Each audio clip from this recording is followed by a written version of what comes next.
Welcome to Modern Minds, a podcast for the Hartford Healthcare Behavioural Health Network.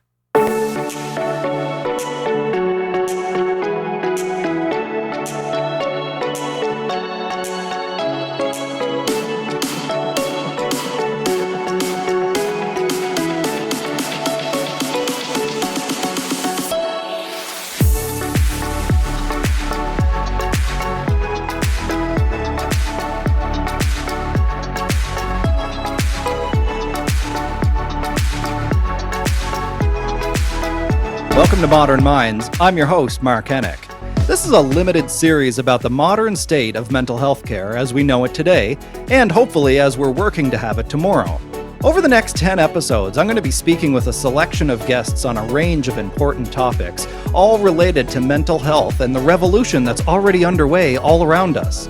On this very first episode of the show, we're going to be talking about co-design in mental health. There's an old saying in this type of work: nothing about us without us. That is, we can't do recovery to people. We have to build programs and treatments and service systems in which the people who are receiving care have a say in every level of the care that they're receiving. This is how we break down the silos that separate us, and this is how we help people to heal. To talk about this very important approach today, I'm joined by Emi Nietfeld. Emi is the author of the new book, Acceptance, a Memoir, and she recently wrote a widely shared op-ed for the New York Times that was titled, "I Edited My Mental Illness Out of My College Applications, I'm Not Alone." She and I discussed both the benefits and the potential costs for the person with lived expertise to self-disclose their diagnosis. But before we get to Emi, though, you're going to hear from Dr. Ken Duckworth. Dr. Duckworth is the Chief Medical Officer for NAMI, the National Alliance for Mental Illness. NAMI has a new book out too, authored by Dr. Duckworth, and that's called You Are Not Alone, the NAMI Guide to Navigating Mental Health. Dr. Javeed Sukhera led that conversation for us, and I jump in a little bit at the end. So let's get going by first touching base with him. Dr. Sukhera is the chair of psychiatry at the Institute of Living, and he's the chief of psychiatry at Hartford Hospital under the Hartford Healthcare Behavioural Health Network. Dr. Javeed Sukhera, thanks so much for kicking off this brand new show, Modern Minds, with us. And I'm hoping that we can talk a little bit about what this show is going to be all about. So let's start this with a bit of my thinking on what the next 10 conversations or next 10 episodes filled with conversations are going to be. I'm hoping that we can focus on not only cutting edge advancements in the science and the research of mental health, but in some ways more importantly, in many ways more importantly, on advancements on the practical side, on the human side of actual service delivery. You know, how can we do better and do differently with the resources that we have, with the knowledge that we already have? So I'm wondering what you're hoping to hear from the next 10 episodes, all the guests that we're going to have on Modern Minds.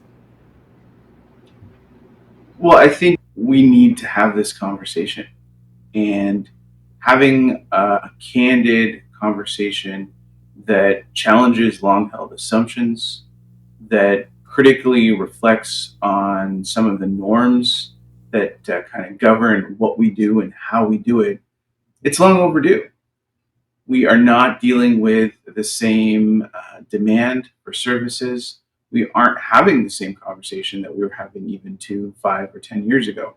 So I'm really looking forward to having a candid, at times difficult conversation, not just about where we're at in terms of what we do, the system, the services that exist, the approaches that we use to help people, but on what the future needs to look like and how we're going to get there working together. Yeah, now, in a few minutes, we're going to be talking with Dr. Ken Duckworth from the National Alliance on Mental Illness. Mostly you. I jump in a little bit because I have my burning curiosity. In your view, you've been a psychiatrist, a child psychiatrist for a number of years now. You've kind of straddled both worlds of clinical practice, but also policy and research. You've done a little bit of everything. What has been the evolution that you've seen in terms of how we approach mental health? Is there much movement or change in your field and in the field more broadly? I think that there is a lot of movement and things are changing, but they're not changing enough. So absolutely, year on year, people are much more comfortable having conversations about their own vulnerability, being more open about the human effects of everything we do, whether it's sports, whether it's work, whether it's dealing with the global pandemic that we're still kind of experiencing in some ways. That openness has continued to advance. And I think part of that is that people everywhere are being touched by these issues, regardless of what their personal or professional histories might be. But what we're not talking enough about is the actual system that we provide. When someone builds the courage to ask for help, what do they get in return? And, I've practiced and worked in multiple countries. In addition to my medical training, I have a PhD in education. And people keep looking to one place or the other, thinking, oh, maybe they have it better or they have it better. I don't think anybody's got it figured out. What we've got is an immense amount of hurt and suffering. And we have the same folks like yourself, myself, many of the people I work with that have been doing this year after year, being asked to do more and more and more with less. And that's just not going to work. It hasn't worked yesterday, it's not working today, and it's not going to work tomorrow. It seems like, especially for anybody involved in the research side or the science side of mental health, there are advancements and there's understandings that are 10, 20 years ahead, maybe even further, of where we are in clinical practice. It's like Dr. Tom Insel has said this before, too, that we actually have effective interventions and solutions to a number of the struggles that we're dealing with, that the stuff isn't new. But there are systemic failures, I think, to try to implement those kinds of changes. So how do we actually overcome that hurdle? Well, I think there's a lot of things that we're going to talk about on this podcast that help us understand that. One really important thing that we'll talk to Ken Duckworth about is the idea of co-design, co-production, really working with people who have lived experience, living experience, and their caregivers to co-design services and step outside of existing hierarchical paradigms to question what expertise can and should mean. I think that's one. I think another really important piece is for those of us who work in the system to question long-held assumptions about vulnerability and self-disclosure. I think we tend in healthcare to dehumanize how we need to be cogs in machines, but we all know that that's not working, and that one moment of connection can build trust and help heal a lifetime of mistrust. So I think those are two key pieces. But the other really important thing, and I'm going to say this very candidly, is we are too fractured and fragmented. We have so many disciplines, so many fields, and I don't think we do a good enough job of working well together. We all share the same mission, and we all should share the same accountability for improvement. So I think that we need to end some of the territorialism, the siloing, the competition for scarce resources by really looking at what we can accomplish as a community of practice.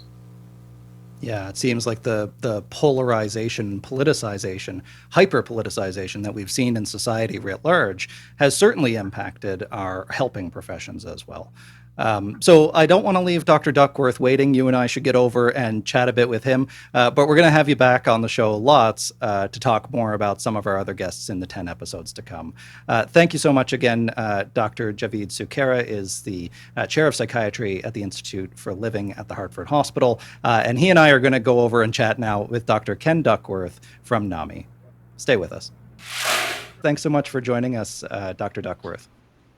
Thank you. It's a privilege to be here. So I have devoured your new book. I really enjoyed it. And I'm hoping that, since this is an episode, our very first episode of this podcast, and we're talking all about consumer involvement, nothing about us without us, co-design in the mental health care space, I thought there'd be no better organization than NAMI for that. So why don't you tell us and our audience a little bit more about what NAMI actually is and how you help? Mark, the National Alliance on Mental Illness is the largest grassroots organization, both of people who love people who live with a mental illness, as well as people who have a lived experience. And so NAMI can be found in 49 states, about 700 affiliates. If you're looking for a support group or an educational program, or you want to advocate for better services, your local or state NAMI is a great resource for you. Dr. Sukhera, I mean, you and I have talked a number of times about the importance of consumer survivor involvement. So I'm wondering if maybe you and Ken could have a bit of a discussion about how your two missions interact and how you work together to help people with mental illnesses. Yeah, so maybe I can start and really invite further discussion. I would say that for those of us who are working within organizations, within existing systems, we rely heavily on organizations like NAMI who have been around, who help provide and create and support a community of practice, and who can help kind of keep the heat on many of us in our healthcare organizations. I think that's a really important thing that sometimes people are afraid of, a healthy tension. But to me, that healthy tension is an essential element that needs to be leveraged for growth. We know the status quo is unacceptable. We know that you can't fix tomorrow's problems with yesterday's solutions. And it makes the most sense for us to co-design what we need to do into the future with people who are served by the system. And I think that's also important to note, includes both people who are consumers and their caregivers, who often feel neglected, stigmatized, and left out of care. Javeed, I could not believe that no one had written this exact book, where you ask real people who used their names what helped them and what helped their families. My family could have used this book. My father had very bad bipolar disorder and was a very loving person. And I was so impressed going to my local bookstore that there was no book that actually asked real people, that all the books, in fact, are the same. My patients are my greatest teacher, but they're all not going to resemble anyone in the real world, any resemblance to any person, real or fictitious, et cetera, et cetera. These people aren't my patients. This is a community of people that wants to share their story. So the beauty of bringing the first person and family voice to the book is an example of what NAMI is trying to do. I also felt, that it was remarkable that NAMI at 43 years old, now full-born middle age, did still not have a book. So I worked this problem internally at NAMI for a number of years, and then I was delighted to see how well it's all gone. Well, there's a question I have for you, Ken, and that's a little bit about dichotomization, right? I think a lot of times when we've engaged, or organizations seek to engage, or professionals seek to engage, just like you alluded to with the lack of books out there, it's like, these are my patients and I am a professional. And I think what I found with some of my research is that's problematic, because that actually dehumanizes the professionals, right? To the degree that, professionals suppress their emotions, think of themselves as somehow separate, that their vulnerability is somehow a weakness. How have you found that dichotomization through your journey and through the book? Yeah, Javeed, it's such a good question. I wrote a very both-and book. So several people advised me to write one book for family members / caretakers and one for people with lived experience / peers. And I actually wanted to do both and, because I feel like we're all learning from each other. But I also want to include traditional experts in this book, because the idea that if you've lived with something or you've had something in your family, that you also have expertise. I wanted our traditional experts like Andy Nierenberg from Mass General Hospital, who knows more about bipolar disorder than I'll ever learn in my career, or Judith Beck, whose father invented cognitive behavior therapy. I wanted the idea to place everyone on the same stage, that if you've lived with something, you're a kind of expert. If you've loved someone, you're a kind of expert. And if you've conducted 350 randomized controlled trials, you're a different kind of expert. And the idea would be, could we bring this book together with these three different perspectives on expertise? And that was really the joy of the book. And I completely agree with you. The limitations that professionals can place on themselves through all the HIPAA rules, and privacy importance. I do think there's a role for privacy, but one of America's publishers that bid on the book told me that I couldn't get 50 people to use their real names. I stopped at 130 people simply because I ran out of time. I was trying to meet a deadline. I think I could have had 5,000 people tell their stories. As I've gone on the book tour across America, people have said, oh, I want to be in your next book. There's nobody just like me in your book. I want to tell my story in your next book. So I've collected dozens and dozens of names. It's not clear to me at all if there'll be another book of this type or whether there'll be an updated version. But what I was impressed by is the one thing I may have gotten right is I may have perceived a change in our society going from isolation and privacy as the only choice to sharing your story to help others and make meaning of your experience as another choice. Again, that's a both and way of thinking. Some people still will prefer privacy. And this is not an ad to go tell your employer you're living with a major mental health condition. Another truth is there's 130 people who are happy to use their names and say where they're from. And I reviewed every single quote with every single person because I said, once there's 100,000 of these out, I can't take them back.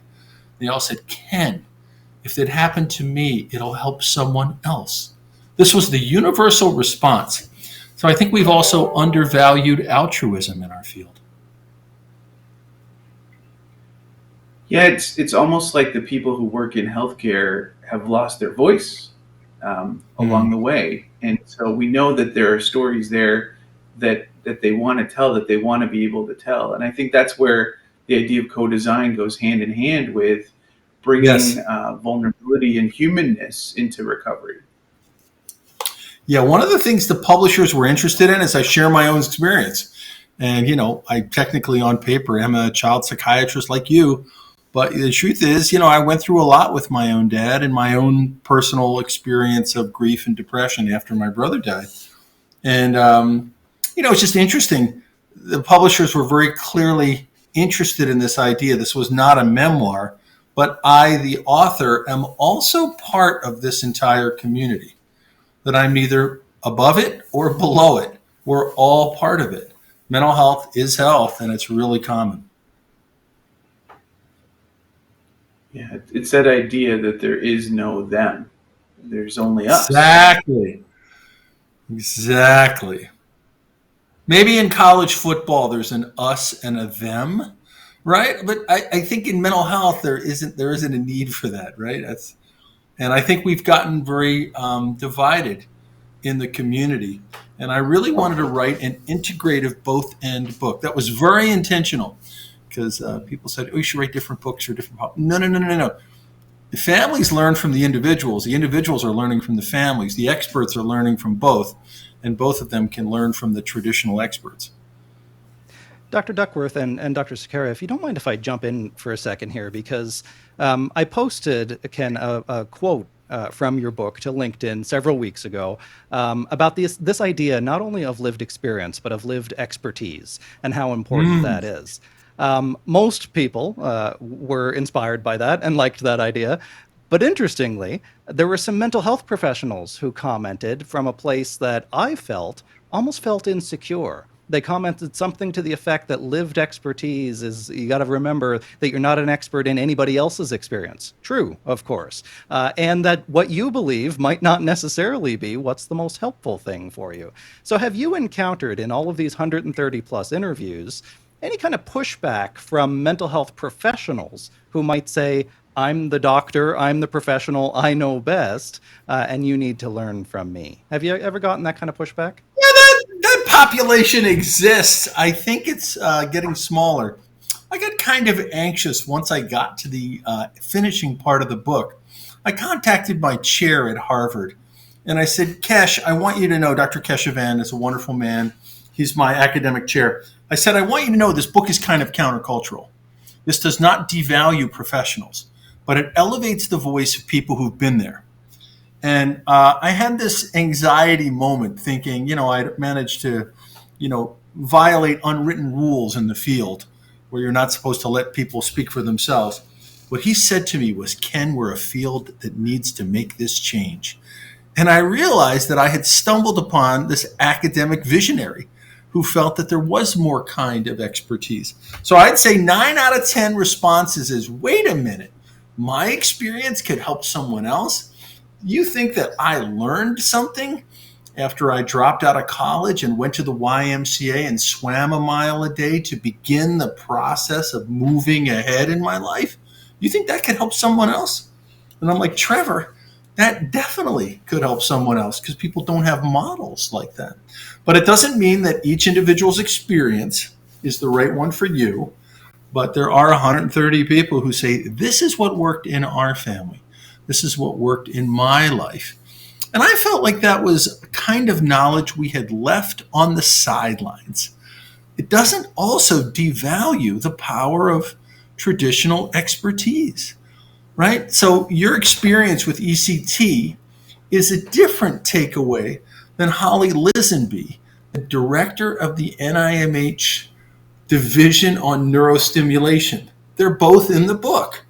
Holly Lisenby knows all the literature and all the research and is conducting millions of dollars in understanding. And some people felt that ECT saved their lives, and some of them had cognitive problems from it and developed their own kind of remediation plan about how they dealt with cognitive side effects. That's just one example. So again, it's not either or, it's very both and. Dr. Sukhera, how And- do you and to add to respond that, to Ken? Yeah, so I think to add to that, what I would say is part of the problem is that much of what we do in healthcare is very much in a zero-sum frame. So someone might enter a helping profession or wanting to be a mental health professional intrinsically being able to share the human aspects of that interaction.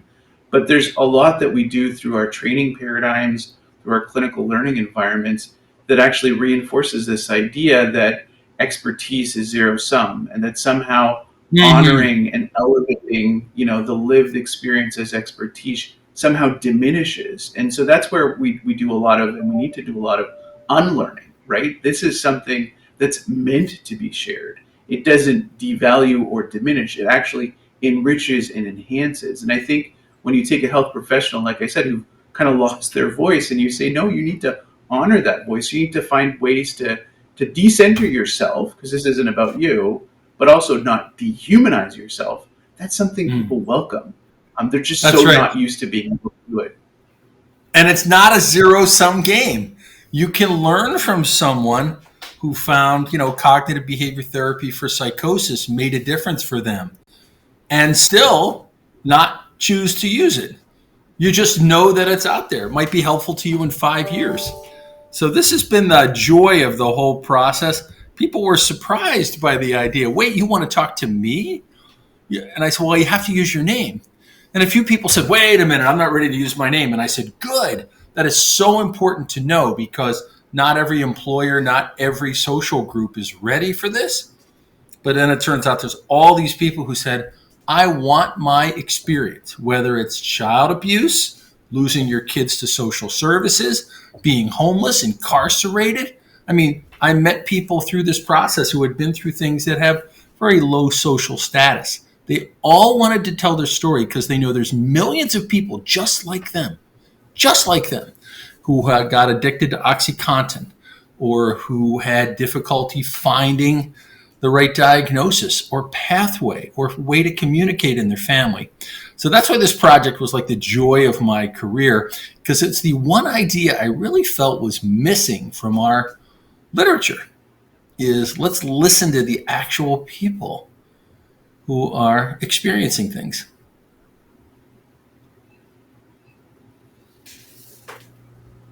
I think that's a great place to leave it right there. That's a perfect natural cut point for us. So, Dr. Duckworth, did you have anything else? Or actually, first, Dr. Sukhera, did you have anything else that you wanted to ask Ken that we could fit in here?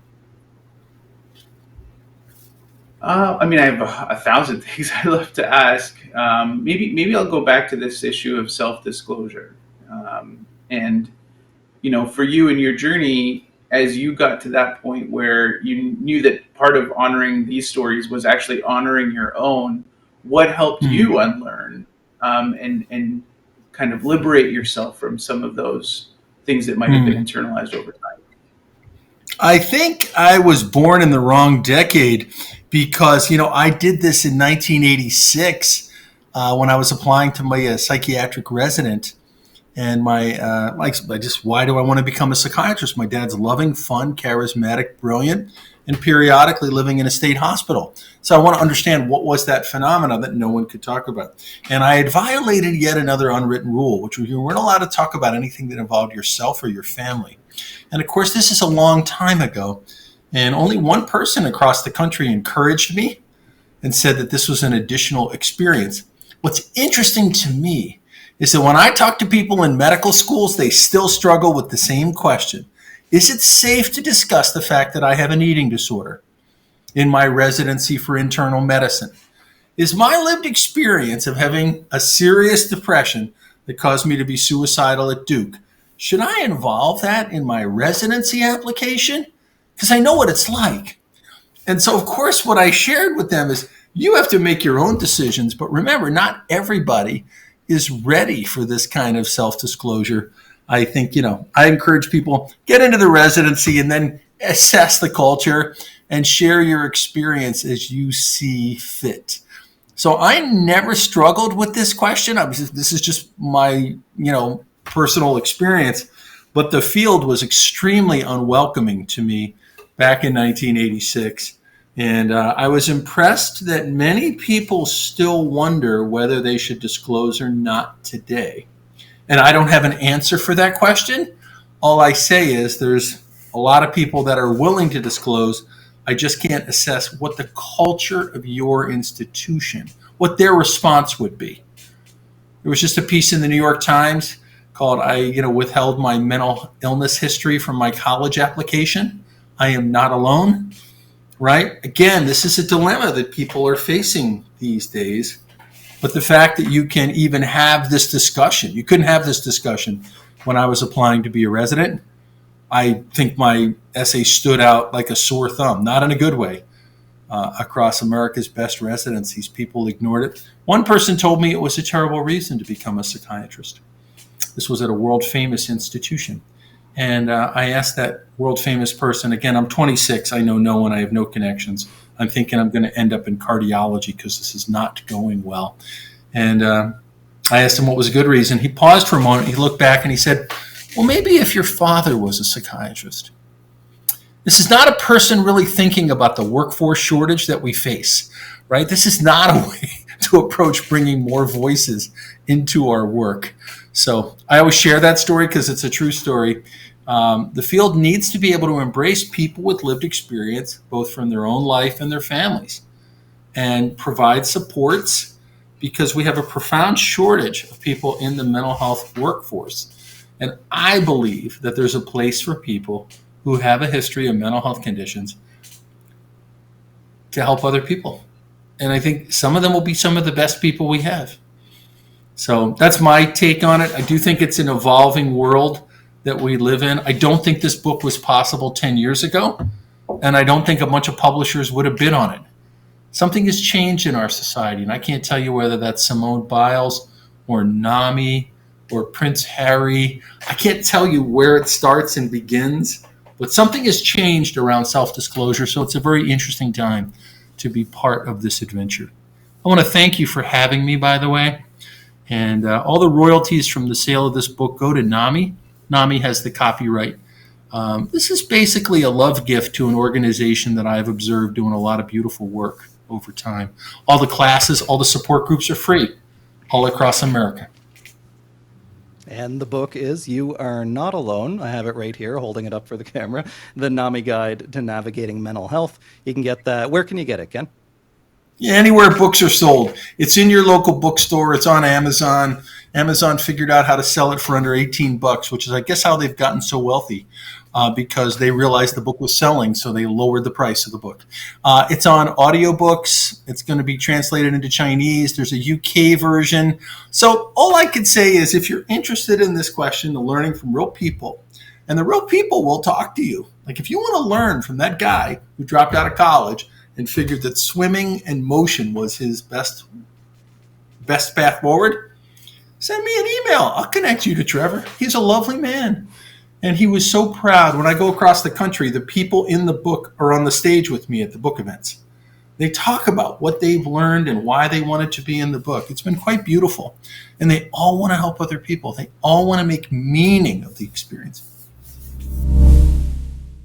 Thank you to Dr. Ken Duckworth and Dr. Javeed Sukhera for kicking off Modern Minds for us today. Next up, I talk with Emi Nietfeld about her article in the New York Times, her memoir Acceptance, and the idea of disclosure and lived expertise. All that and much more in just about 30 seconds. We'll be right back. Mental health is health. At the Institute of Living, we are pioneers in mental health, and we have been for 200 years. We have an ambition to transform mental health services while co-designing these services with those whom we serve. Together, we can reduce stigma, address discrimination, and increase access to care.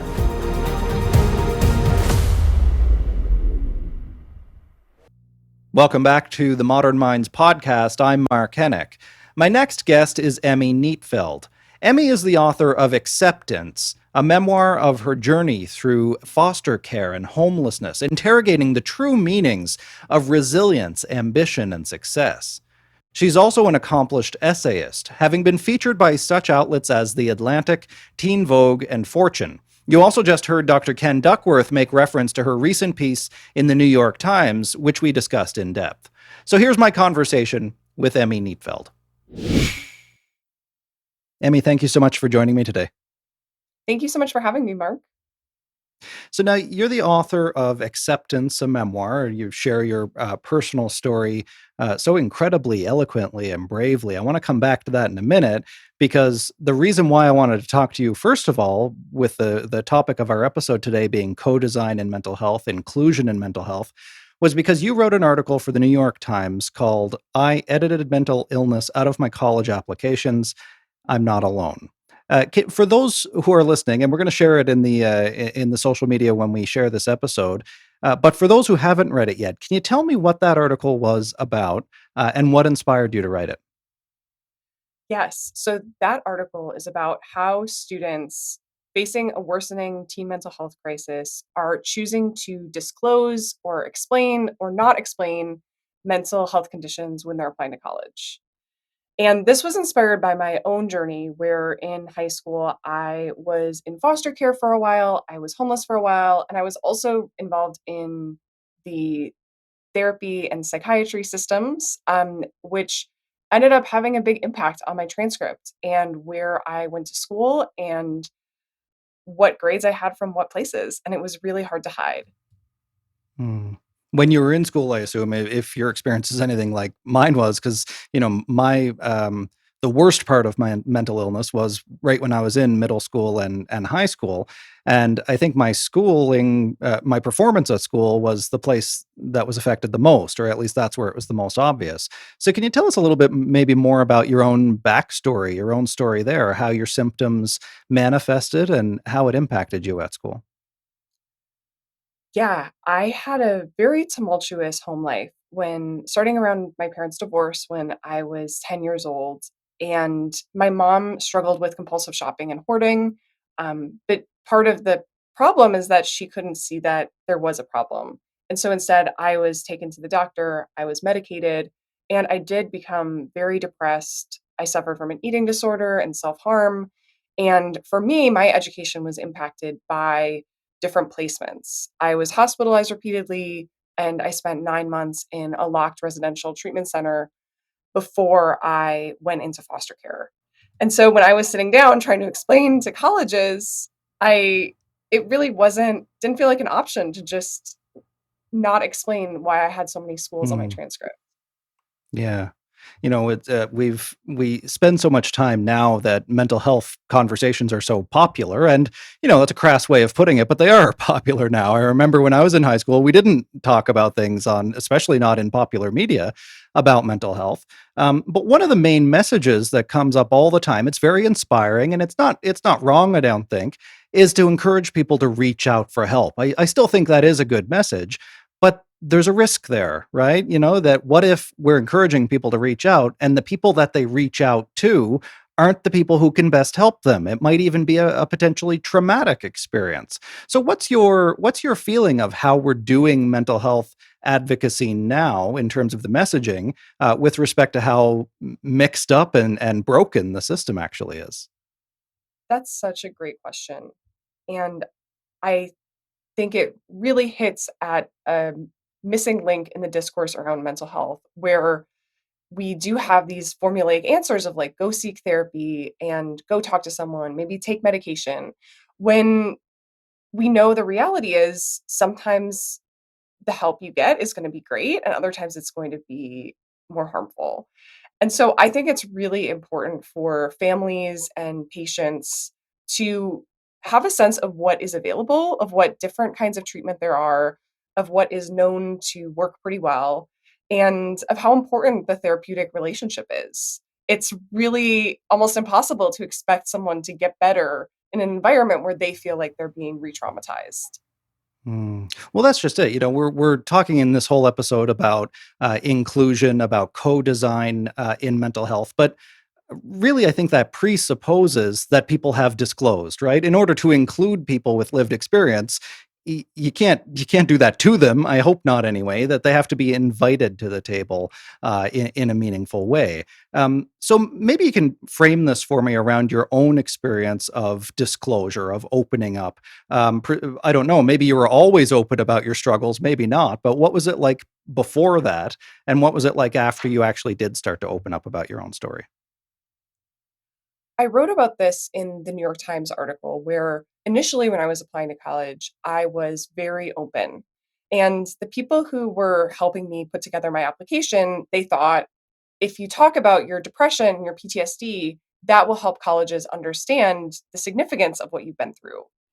And then the reality was, it didn't exactly work like that. Instead, my disclosure seemed to raise a lot of red flags. I was rejected early from Yale. And when I applied in the regular decision round, I omitted everything and I got into Harvard. And that type of consequence for disclosure is very, very common. And so there's real concrete reasons why people don't want to disclose. And after having an experience like that, for me, it took years to be comfortable enough to disclose enough to get a therapist, and especially a therapist who was going to be able to specialize in PTSD, which is what I was seeking help for. And what do you think that experience taught you about the art of disclosure? What that even is? How do you do it better now? Yeah, unfortunately, I think there's so many unwritten rules about what is okay to talk about and what's not. Even in our current Mm, discourse around mental health, talking to even students who are 18 and 19 years old, everyone was telling me, they were saying, it's okay to have depression, it's okay to have some anxiety, but basically anything beyond that was still really considered taboo to talk about. And I think mm, that's a place where, as a society, we can go a long way. And I think more practically, there's different levels of detail for different people and for mm. the different situation that you might be in. That's such a good point. I've one of my concerns with the mental health awareness, the great mental health awareness that's been happening, is that it still seems so surface level, right? That all mental illnesses are the same, that all severities are the same, all struggles are the same, and they're really not. That just like in physical illnesses, there's a vast diversity. So now, how do you think that's something that we've learned from people with lived experience, talking about their experiences, right? That almost there are if you show me 10 different people with depression, you're going to show me 10 different ways to be depressed. That's just the way these things work. So how do you think then our healthcare system and individual healthcare providers as well can kind of get their arms around that? How do you think that they can do a better job of helping of doing recovery with people instead of doing recovery to people or at people? How do you actually include such diversity in that process? Mm. That's such a great question. In my experience, when I was looking for help, I would go to a provider and I would really be offered one choice. And it happened to be whatever choice that provider specialized in. And once I started doing my own research, I found that there were actually multiple different paths that could work really well for the problems that I was facing. And I think it would have been super helpful to me at the very beginning to be given those options and told, okay, exposure therapy works well for a lot of people. Some people don't want to do that. Medication can also work well. And just really had my options laid out before me. And luckily, I was in a position where I really could make those informed choices. Sometimes people are going through such a hard time that it's hard to even make those. But I think Mm. almost no matter what situation somebody's in, even a little bit of choice can go a long way in kind of restoring the agency that mental illness can take away.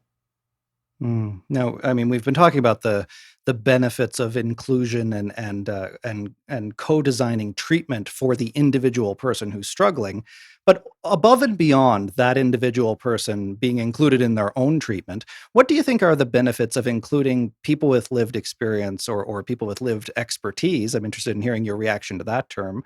What do you think the benefit is to including us as a group for others over and above us, so it's not so individual? Mm. I love that expression, lived expertise. And I think that people are waking up to the fact that if if there's a whole community of people who have been navigating mental illness for years or decades, there's a lot of things that they've learned along the way. And it would be really wise to pay attention to that. Um, I think that there are pretty common responses to how people react to certain treatments, right? Like it's a very common thing where someone goes to the doctor and they're told, this is a psychosomatic issue. And the feelings that result from that kind of pseudo diagnosis are pretty common of like feeling invalidated or not heard, even if there is a psychological component to what's going on. And so I think that methods of just, from the initial intake session to treatment, like really having that radical empathy that someone with lived expertise can contribute is really important to helping people seek help and then stay the course to receive help. Hmm.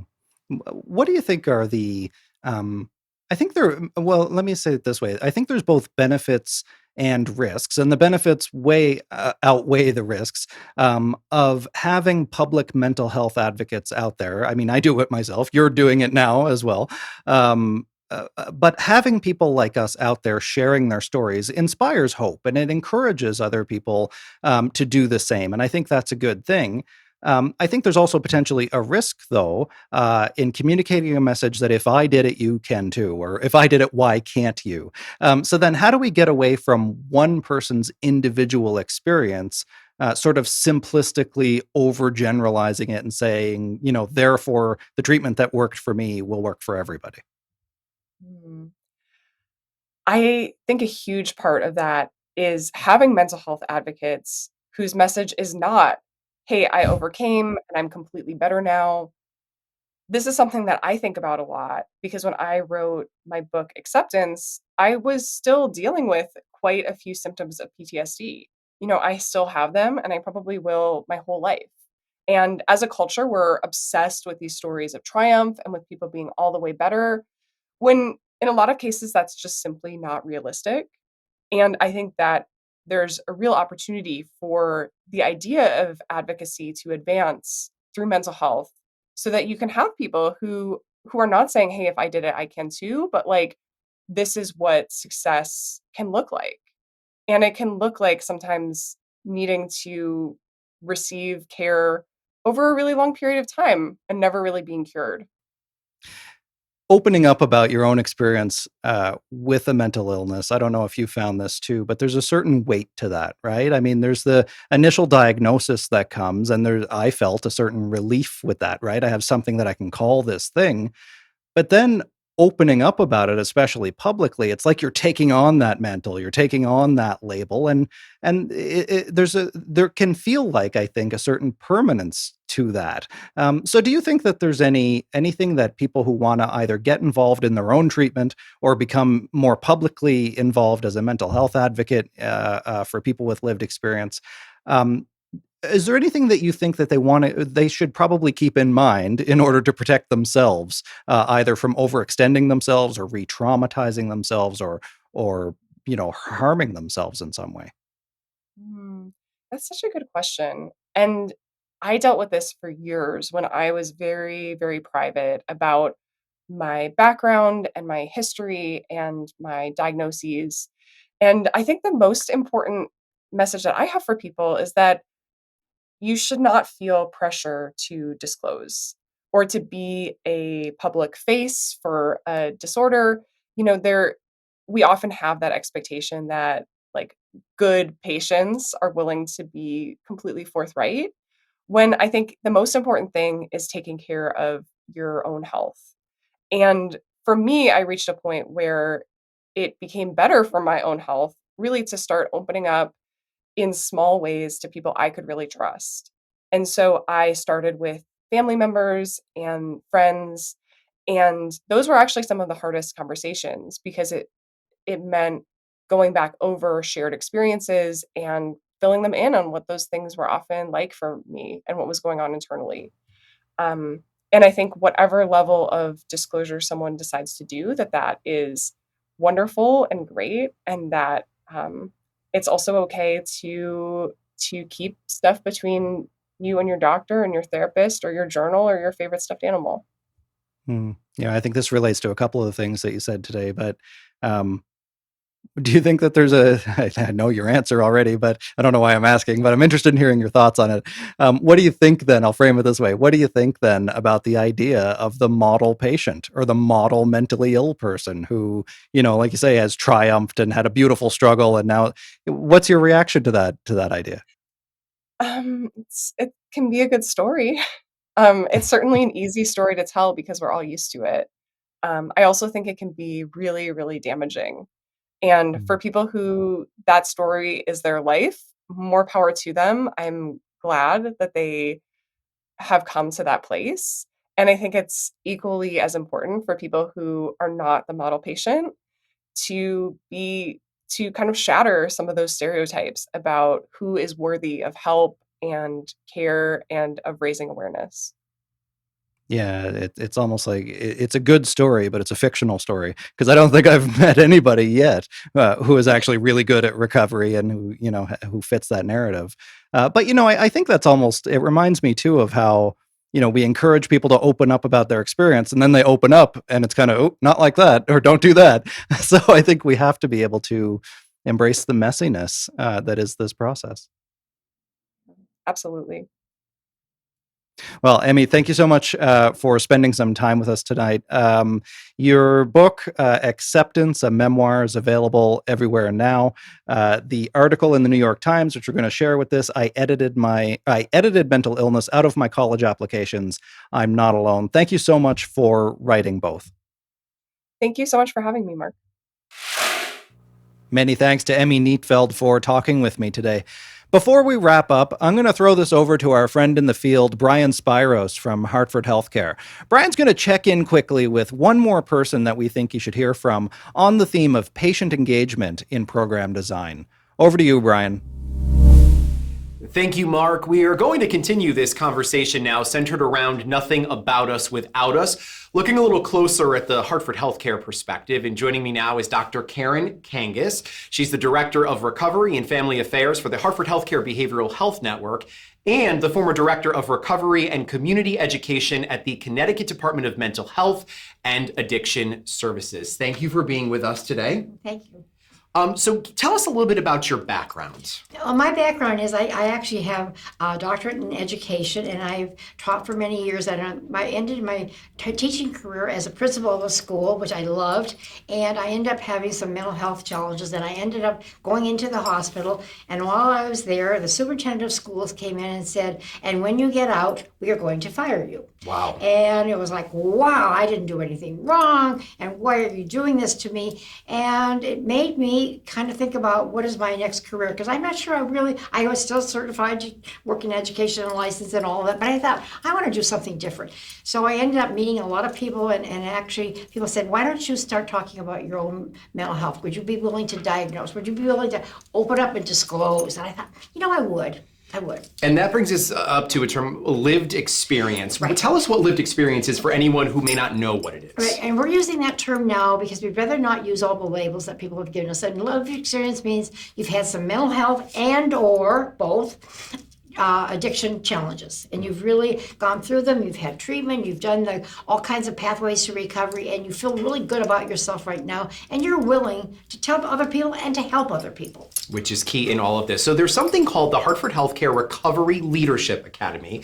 Tell us about the program and what it's doing. And the program is an 80-hour program that people will register to come. We have one starting very soon, and we have 102 people ready to come on, and they're going to be on Zoom. But I have recorded people from all over the country that have given me their perspective on how recovery is a part of it and how we really care about all of that. And so they're coming to learn how to be a recovery support specialist, all the kinds of skills that needs in terms of the boundaries and the ethics and all those kind of things. And what does it mean? And how do you help people? And how do you support people? And these are people who went through their own issues, and now it's come full circle, and they're helping others. And they want to help others. We just get so many applications, I cannot tell you. I accepted one last night, and I shouldn't have. So people are really excited about doing this. All right. So, with all of this lived experience, how does this benefit our patients? It benefits our patients because we can say to them, look, I know you're struggling right now, and it's hard.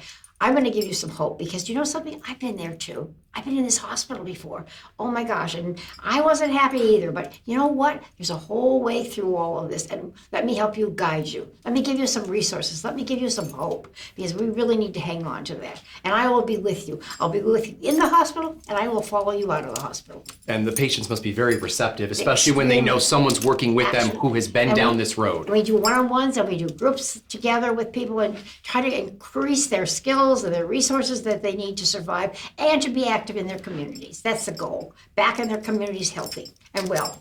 All right, and that's what we want, of course. So, we've certainly come a long way with focusing on lived experience, but how can Hartford Healthcare and other healthcare organizations really continue to improve in this area? Because for some people, it's a new concept. Okay, and this is not a new concept in terms of the White House is involved in it. We have, Samson wants 1 million people hired in this category because we are the workforce of the future, because we're there. We want to be there. We're not saying we want to stay home. We want to be there. We want to help. And so it's really gotten the attention of everybody across. In fact, President has now got a new person that's really looking at standards, so we are kind of standardizing across the country. And so we're able then, if Hartford Healthcare were to open up more positions, because that's what we really need. We have the people. They have to have the spots, and we have to think of creative ways of doing that, because money is in short supply. We understand that, right. But we're really wanting to be there. So I want to extend the fact that we give that hope, and we are excited about our recovery. I'm excited to say I have mental health and I have addictions, and it's okay. I have a life. I love it. And people should know they're not going through this stuff alone. You're not going alone. That's the number one thing. You're not alone. You're not alone. You're not alone. I used to bring one person to it. Now I can, if you wanted me to bring this whole studio filled with, I can bring that studio filled with people that are in recovery. Absolutely. So a lot of good being done with this lived, experience approach in all of this. And I thank you for all of the information. It's it's eye-opening for a lot of people. Thank you. I enjoy doing it because it's my thing. It's my passion. Yes, I can tell it is. Dr. Karen Kangas, thank you so much. Mark, we'll send it back to you. Thanks, Bryan. And thank you all so much for joining us this month on the very first episode of the Modern Minds podcast. Next month, we're going to be talking about architecture and environmental design and supporting mental health and recovery. So make sure that you come back for that one. Every single episode is going to be available in both audio and video on Spotify. So follow the show over there to get notified as soon as the next new one is up. I'm also going to stream video from each episode on all of my social pages at Mark Henick. That's at MarkHenick on Facebook, Twitter, Instagram, LinkedIn, and YouTube, just about everywhere else. And also the audio-only episodes of the audio-only versions of every episode, those are going to be up on all of the usual podcast platforms, including Apple Podcasts, Google, Amazon, Audible, iHeartRadio, and all the others. So I look forward to talking with you again next time. Until then, I've been Mark Henick, and this has been Modern Minds.